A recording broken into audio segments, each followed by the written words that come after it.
want to tell you guys a little story about a man named Alec Rayshon Smith.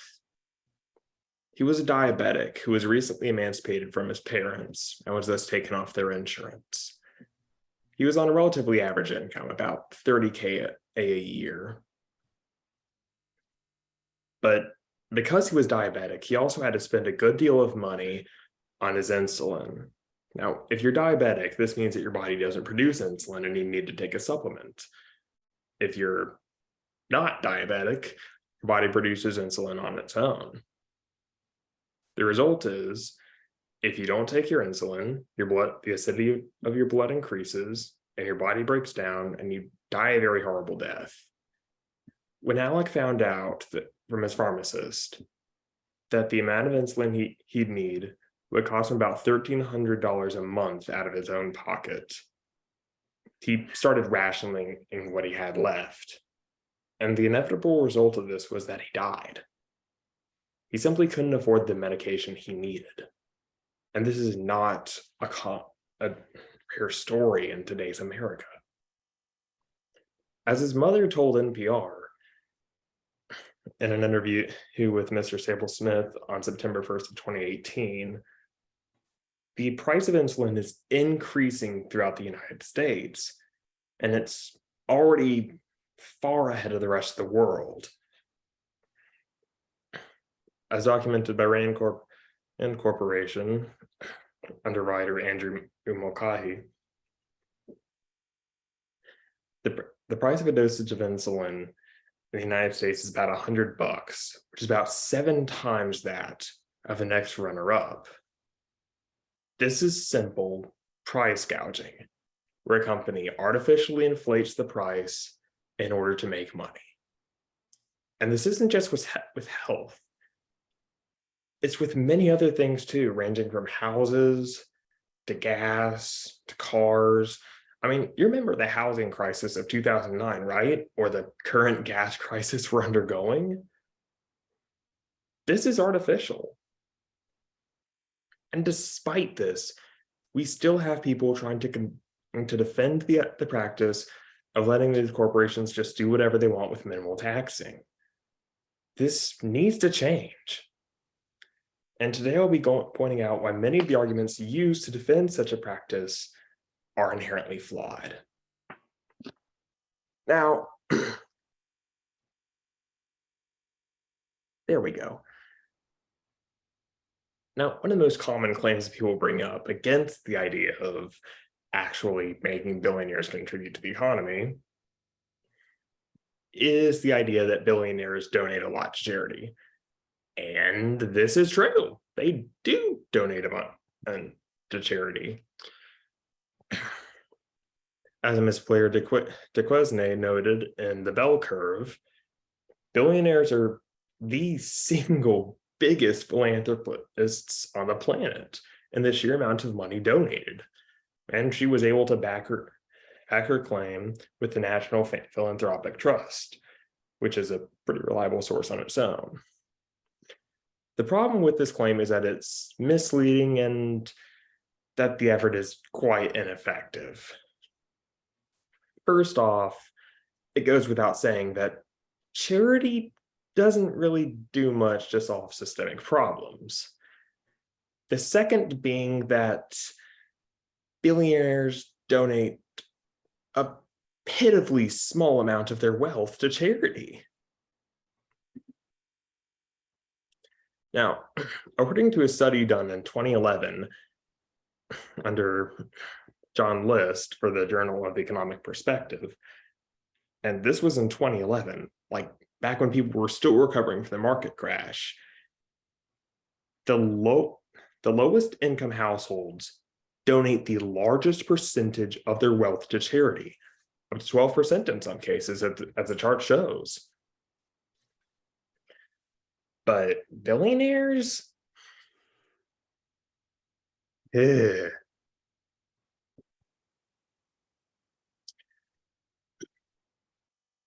to a Mr. Hemi writing for Fox Business, yes, you heard me right, Fox Business, billionaires donate less than 1% of their wealth to charity on average.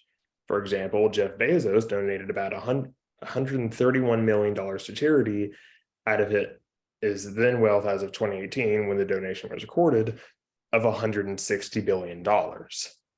Whereas Warren Buffett, the most charitable billionaire in terms of percentage of his wealth, donated $3.4 billion out of $88 billion, which is still less than 5% of his wealth.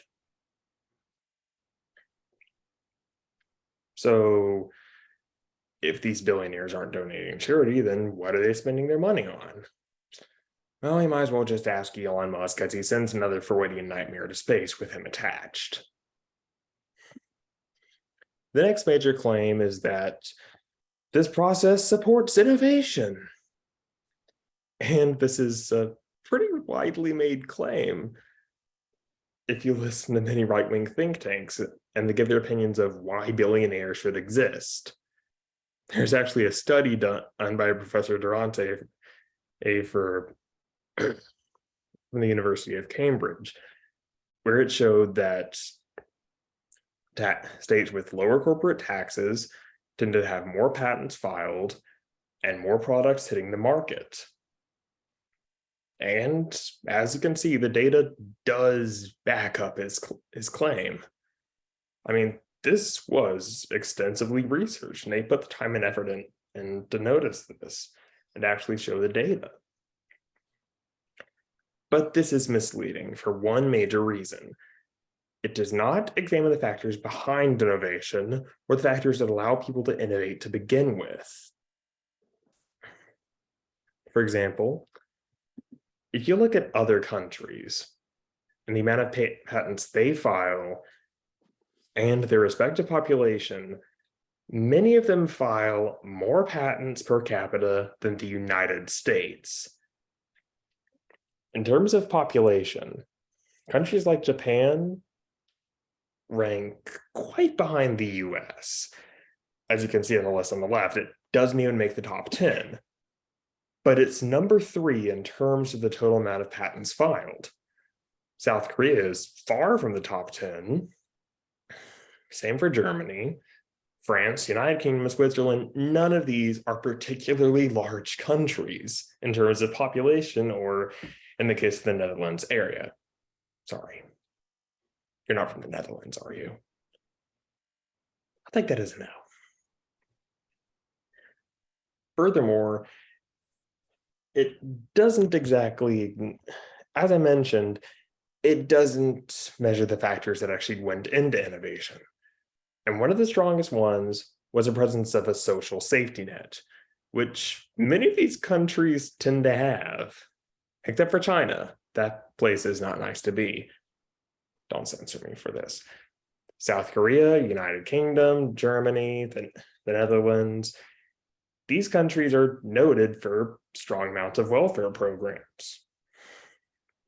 I mean, there's even a paper published by Professor Frick for the Harvard Business Review in 2017, which pointed out how a lot of it came into the resources available for actually investing in innovation that led to people innovating to begin with.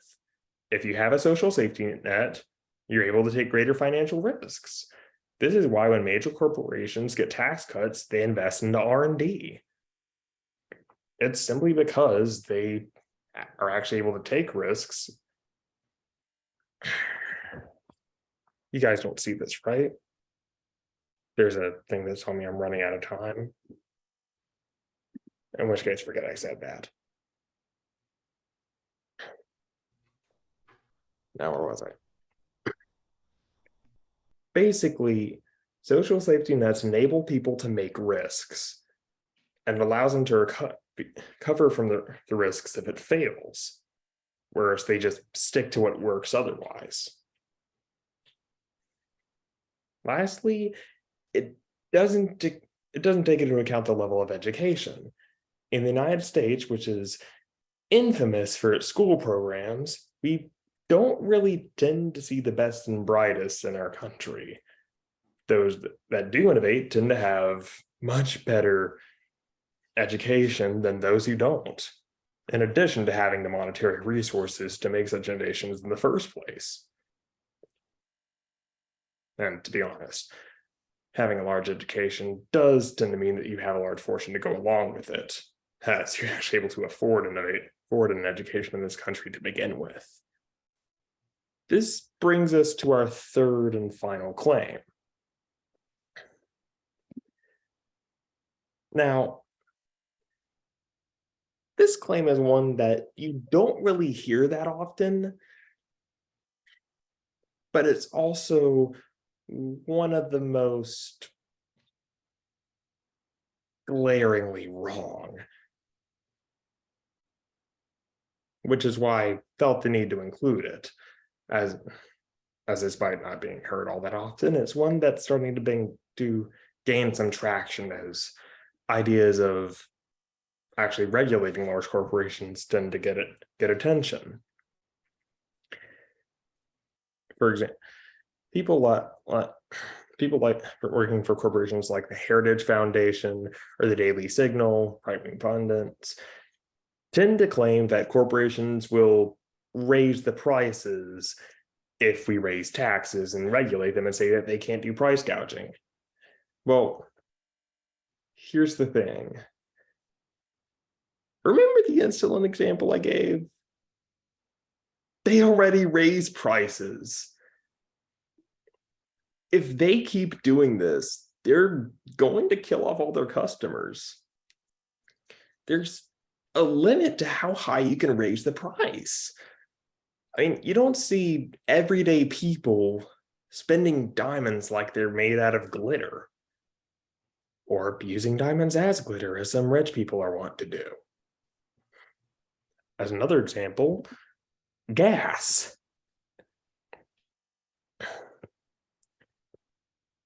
You know how gas has been rising a lot lately? If you look at the US Energy Information Administration, or the EIA, and go to their page about petroleum and other liquids, you notice that the price is well above what inflation should suggest it is. This is yet another example of price gouging. And as people like, and as a Mr. Thaur, I think that's how it's pronounced, notes when he was writing for Washington Post, this price gouging has been costing people money and is quite obvious. I mean, the gas corporations who are doing it are making record profits with each passing year. This is not going away. So why do people defend it? How can they defend it?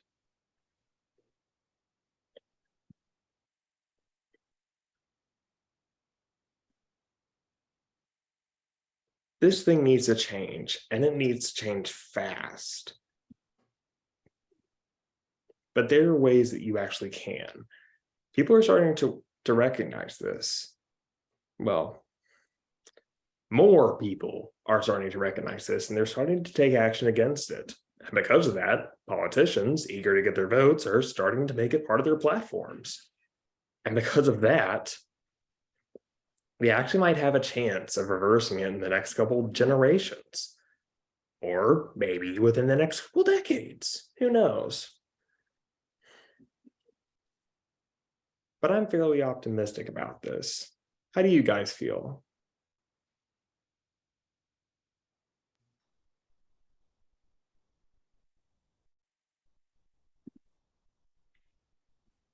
Are you asking